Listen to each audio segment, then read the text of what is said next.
আজ রবিবার ছুটির দিনে শান্তময়ী গার্লস স্কুল ও গান্ধী হাই বিদ্যালয়ের উদ্যোগে এবং পুরুলিয়া নতুন প্রাণ ক্যান্সার অর্গানাইজেশনের সহায়তায় পুরুলিয়া স্টেশনের সংলগ্ন রেল কলোনিতে ছাত্রছাত্রীদেরকে নিয়ে বৃক্ষরোপণ করা হলো। শান্তময়ী বালিকা বিদ্যালয়ের সুস্মিতা ম্যাডাম বলেন যে বিশ্ব উষ্ণায়নের মূল কারণ হচ্ছে গাছ কাটা ও বন জঙ্গলকে শেষ করে বিদেশি কর্পোরেটদের হাতে বিভিন্ন প্রজেক্টের নামে তুলে দেওয়া হচ্ছে, যার ফলে আমাদেরকে 50 থেকে 60 ডিগ্রি তাপমাত্রা ভোগ করতে হচ্ছে। তাই মানুষকে সচেতন করা ও পরিবেশের ভারসাম্য রক্ষা করার জন্য আমাদের এই প্রোগ্রাম।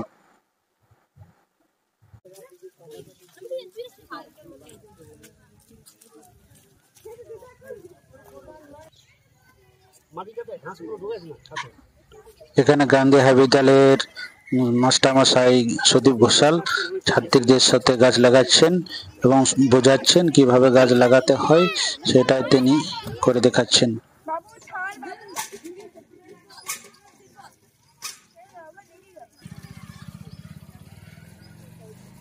ম্যাডাম একটু এইদিকে তাকাবেন।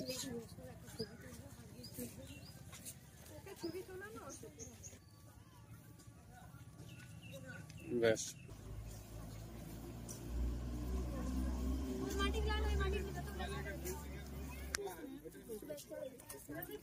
নিম গাছ দুটো হয়ে গেছে। জি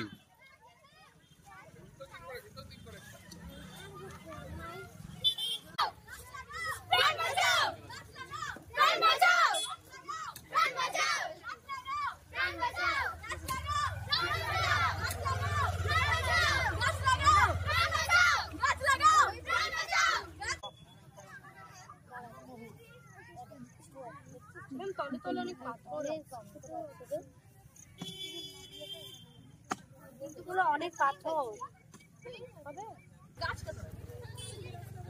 কাটতে মাটি দেবে। হ্যাঁ জলটা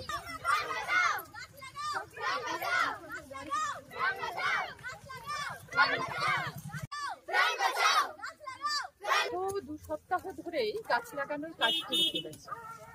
এর আগে আমাদের স্কুলে হয়েছে এবং তারপরে আমরা বিআইএসটি কলেজেও এগুলো গাছ লাগিয়েছি।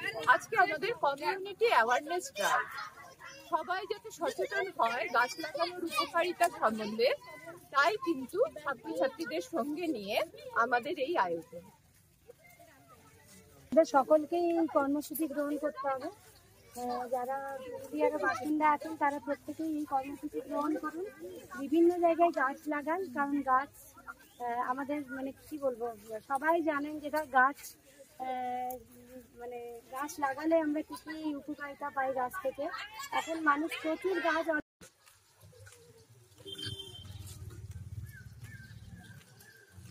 অলরেডি কেটে ফেলেছে, সেই জন্য তার জন্য আমাদেরকে গাছ লাগাতে হবে, আমাদেরকে শুদ্ধ বিশুদ্ধ অক্সিজেন নেবার জন্য।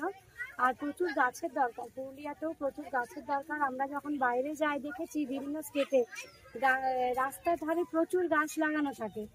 তো আমারও খুব ইচ্ছা যে আমাদের পুরুলিয়াও এরকম সবুজময় হয়ে উঠুক, সেই জন্যই আমরা এই উদ্যোগটা নিয়েছি গাছ লাগানোর জন্য। আর সব থেকে বড়, মানুষ এখন এসির ব্যবহার করছে এত বেশি, আমার মনে হয় গাছ লাগালে এই এসির ব্যবহারটা কমে যাবে, আমরা বিশুদ্ধ বাতাসটাও পেতে পারবো এই মানে পরিবেশ থেকে। তো আমাদের সকলের উচিত এই মানে কর্মসূচি গ্রহণ করা।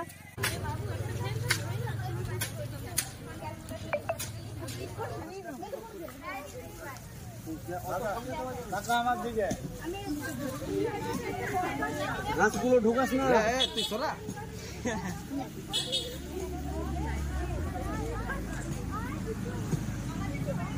ট্রি প্ল্যান্টেশনের কাজ চলছে এখানে। গান্ধী হাই বিদ্যালয় এবং শান্তময়ী গার্লস স্কুলের মেয়ে ছেলেগুলো এসছে, তারা সকাল থেকে এই কাজে ব্যস্ত। জানি যে আজকাল ফ্ল্যাট কালচারের জন্য গাছ প্রচুর কাটা হচ্ছে এবং পুকুর জলাশয় এগুলো একদম মানে কি বলবো ফ্ল্যাট তৈরি হয়ে গেছে সব জায়গায়। তো সেখানে যদি আমরা নতুন করে গাছ না লাগাই তাহলে আমরা হয়তো বেঁচে যাব, কিন্তু আমাদের আগামী প্রজন্ম তাদের জন্য কিন্তু আমাদের এইটা করতেই হবে, মানে এটা মাস্ট টু ডু, এটাকে কোনো অল্টারনেটিভ কিছু নেই। আমরা যতই কৃত্রিমভাবে বিভিন্ন রকম এখন অক্সিজেন বারণ চালু হয়েছে যতই করি, কিন্তু গাছের বিকল্প তো কিছু নেই। হ্যাঁ, তো গাছ আমাদের লাগাতেই হবে। আর একটা কথা, একটা গাছ একটা প্রাণ, এটা আমরা এই স্লোগানটা জানি, কিন্তু একটা গাছ কিন্তু একটা প্রাণ না, হাজার প্রাণ বাঁচায়। কারণ গাছের যে ঔষধি গুণ আছে, সেই একটা গাছ থেকে যে তার ফুল ফল মূল বিভিন্ন রকমের জিনিস ওষুধের গুণের কাজে লাগে। তো সেই জন্য একটা গাছ কিন্তু একটা প্রাণ শুধু বাঁচাচ্ছে না, হাজার প্রাণ বাঁচাচ্ছে। কারণ প্রত্যেকটা গাছেই কম বেশি ঔষধি গুণ আছে এবং সেইগুলো থেকে প্রচুর আয়ুর্বেদিক ওষুধ তৈরি হয়। তো গাছ যদি কাটা হয়ে যায় তাহলে কিন্তু সেই সোর্সটাই নষ্ট হয়ে যাবে। তাই আমি বলবো সবাই গাছ লাগান। আর একটা কথা আপনাদের বলতে পারি, যারা নিম গাছ লাগাচ্ছেন তারা যদি নিম গাছের পাশে একটা লতানো গাছ হয় যেটার নাম গুলঞ্চ, সেই গুলঞ্চ গাছ যদি লাগায়, সেই গুলঞ্চ গাছটা কিন্তু নিম গাছের গা দিয়ে উঠলে সেটাকে নিম গুলঞ্চ বলে।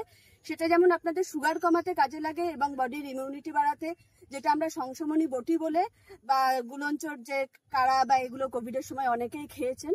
তো এইটা অন্তত আমি বলবো যারা নিম গাছ লাগাচ্ছেন পাশে একটা করে গুলঞ্চ গাছের লতানো গাছ সেটা লাগিয়ে দিন অবশ্যই।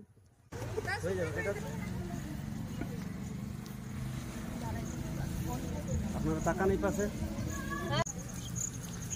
কি